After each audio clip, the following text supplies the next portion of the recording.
আচ্ছা, এখানে দেখেন মেজর ডালিম আমাদের বিপ্লবী, তারা কেন ফিরে আসবে না?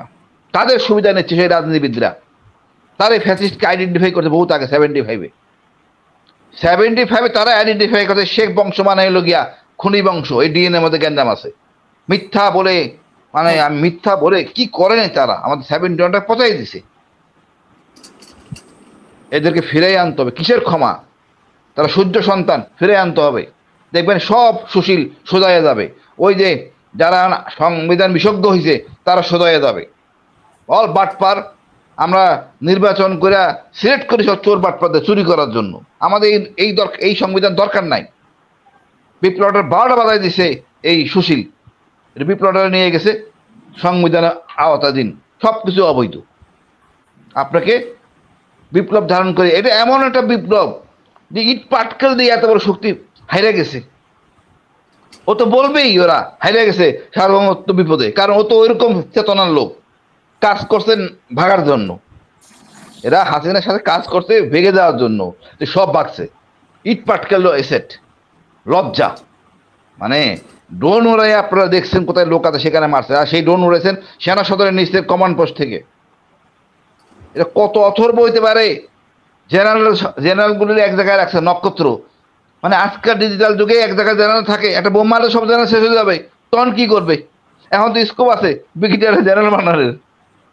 আফসারি স্যার বলেন, সবগুলি জেনারেল এক জায়গায়, একটা বোম যথেষ্ট সব করে শেষ করার জন্য, তখন জেনারেল কোথায় পাবে? সবগুলো জেনারেল নাকি ক্ষিপ্ত, এই যে 56 জেনারেল মানে ক্ষিপ্ত ওয়াকারের উপরে। না না, একটা বিল্ডিং এ আপা থাকা, একটা বিল্ডিং এ থাকে, মানে নক্ষত্র বিল্ডিং। চিন্তা করেন, এই আইকিউ নাই যে জেনারেল এক জায়গায় রাখা যাবে না, এটা অ্যাসেট। তারাই তো মূল্যায়ন করে নাই। এই হাই রেজ বিল্ডিং বানাইছে এক জায়গায়, কোথায় যাবে? এখন আমি সমস্যা, গোটা বিশেষ জেনারেল চলে যাক আপা, গোটা বিশেষ জেনারেল চলে যাক, আমাদের ইয়াং ব্রিগেডিয়াররা ভালো কাজ করবে, অনেক ভালো কাজ করবে। চ্যালেঞ্জ এদের দরকার, এদের 1000 গুণে ভালো কাজ করবে।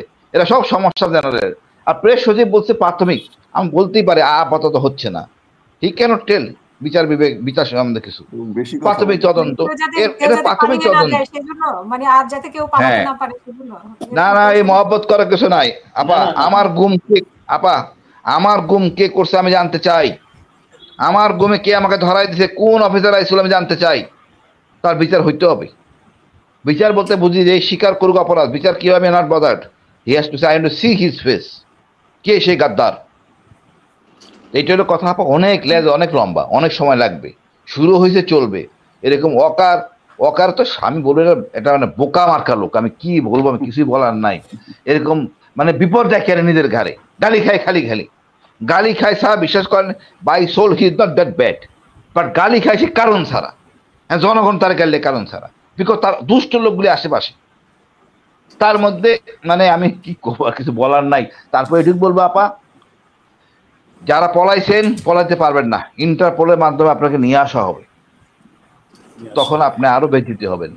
বুক ফুলে থাকতেন, হৃদয়ের দণ্ডটা কম হইতো। আপনি বলতেন হ্যাঁ আমরা বাধ্য হয়েছি, আদেশ মানে আমরা অভ্যস্ত, আদেশ মানছি। আদেশ মাইনে আমরা অভ্যস্ত, আদেশ মানছি। এখন বুঝেন, এই সংস্কার আইনটা আমরা চাইছিলাম কত কাজে লাগতো। এই সুশীলরা, এই আমাদের সেনাবাহিনীর সুশীলরা বেশি বিজ্ঞ। আমি অবৈধ আদেশ মানবো না, কিছু আমার দণ্ড হবে না, কত সিস্টেম ছিল, করেন নাই। এখন আপনারা থাপার করবেন। একটা মজার কথা বলি আপা, গত বুধবার মাইকেল চাকমাকে, অর্থাৎ যেই দিন আদেশ বাইরে হইল মনে হয়, মাইকেল চাকমাকে দণ্ড দেওয়া হয়েছে। হ্যাঁ, দণ্ড দেওয়া হয়েছে মাইকেল চাকমাকে 7 বছর, মোস্ট প্রবলি 7 বছর দণ্ড। কি একটা চাঁদাবাদের মামলায় 7 বছর দণ্ড, চাঁদাবাদের মামলায় 7 বছর। মানে সে তো লুকাইয়া ছিল না, তো গুম ছিল, তারই দণ্ড দিয়ে দিয়েছে 7 বছর। মানে ফাইজলামি কিভাবে, তা আবার কোন রাঙামাটির, মানে উদ্দেশ্য, আমি মনে করি উদ্দেশ্য প্রণীত ভাবে ইনফ্লুয়েন্স করে মামলা টিকবে না। চাঁদা দিতে হলে কেউ বলবে নাকি আমি চাঁদা দিছি, চাঁদার মামলা টিকে না আপা, সাক্ষী লাগে, অনেক কিছু লাগে। যাও, মানে এই করা উদ্দেশ্যটা কি? আরো অনেকগুলি মামলা আছে। অর্থাৎ মাইকেল চাকমার কাছে এমন তথ্য আছে, আমি ফাঁস করতে যাচ্ছি না, সেনাবাহিনী ভালো চাই, মহাবিপদে পড়বে সেনাবাহিনী। যাই হোক, মাইকেল চাকমাকে এইভাবে কইরা একটা নগ্ন কাজ করলো, এটা না করলেও পারতো, যেহেতু তারাই কাজ করছে। অনেক স্কোপ ছিল, আরো কিছুদিন পরে রায় দিতে পারতেন। বাট রায়টা করাইছে যাতে এটা আগে না বাড়ে। অর্থাৎ মাইকেল চাকমার কারণে আপা এই সিটিআইবি যারা নাম আসছে, এই নামগুলি মাইকেল চাকমাদের কারণে আইছে। সিটিআইবির দায়িত্ব না আমাকে ধরা বা আদমি স্যারকে ধরা, এটা হলো কি আইবির নাম আসে নাই। মানে আমি জানি না কার বুদ্ধিতে এরা চলে, এত সাদা করলে কেমনে হবে? চাঁদাবাদির মামলা 7 বছর জেল হয় না, হয়েছে ঠিক আছে, বাট বাকি আরো 11টা মামলা নাকি তার নামে আছে। মানে এই ধরনের অসভ্য আচরণ, মানে আমরা সংস্কার হতে চাই না, আমরা জঙ্গলি হইতে চাই, এখন এই খুনি হয়ে থাকতে চাই।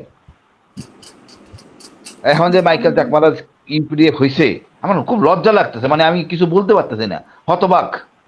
আমরা কোন ধরনের মানুষ? একটা লোককে গুম করে রাখলাম, বেটা বিয়া করে নাই, আমি এর বুদ্ধি দিলাম মাইকেল চাকমাকে গুডবুকে নাও, নিজে ফেরে বলছি, ওদের অফিসারে বলছি কাজে লাগবে আমাদের দেশ গড়ায়, হিলটাসে গড়ায়, তো উল্টা মামলা দিয়ে বিচার দেওয়া হয়েছে যাতে এই বিচারটা বাধাগ্রস্ত হয়। এইটা ভুল, রং, অ্যাবসলিউটলি রং। মানে আমার কথা হইলো এই ধরনের ফাইজলামি মানে আমাদের জন্য ক্ষতিকর, লজ্জাকর। পত্রিকায় উঠছে আমার দেশে, আজকে আমি দেখতেছি। তারপর আমার কিছু বলার নাই, আমি বলে হেদায়েত দেই। ধন্যবাদ আপা।